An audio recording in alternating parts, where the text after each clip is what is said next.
আগের যে বিভিন্ন ফুল দিয়ে সাজানো হতো আর এখন যে বিভিন্ন থার্মোকল দিয়ে নাম নিজে সাজানো হয়, আগেরগুলো ইয়ে ছিল না এখনগুলো ইয়ে বেশি? দেখো, আগেকার ফুল দিয়ে সাজানো তো সেই ফুলগুলোকে আমরা বসে ফেলে দেওয়া হতো। ফেলে দেওয়া হতো মানে যে কোনো জায়গায়, মানে ডাস্টবিনে ফেলতো, নাহলে পুকুরের ধারে ফেলতো, মানে চায় গ্রামে হলে পুকুরে ফেলতো, আর শহরে হলে কী হতো ডাস্টবিনে ফেলতো। পুকুরে ফেলতো যেগুলো গ্রামের দিকে, পুকুরে ফেললে পুকুরকে পানিকে দূষিত হতো না?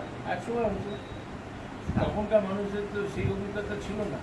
কোনটা দূষিত মানে হলে তাতে মাছও মারা যেতে পারত। হ্যাঁ, অনেক কিছু হতো, অনেক কিছু হয়, নানা রকম রোগ আসতে পারে বা কোনো কিছু হতে পারে।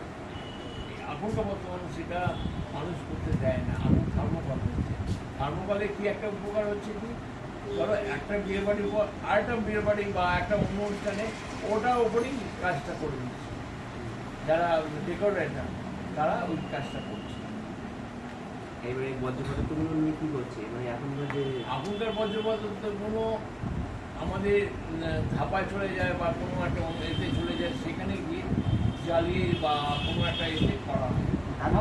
তাহলে তো পরিবেশ দূষণ হচ্ছে। জ্বালালে তো পরিবেশ দূষণ না, হয়। না, একটা এটা হচ্ছে সেটাই এই যে একটা আমাদের বিষাক্ত ধোঁয়া বাড়িতে বেরোচ্ছে। বাড়িতে যে ময়লা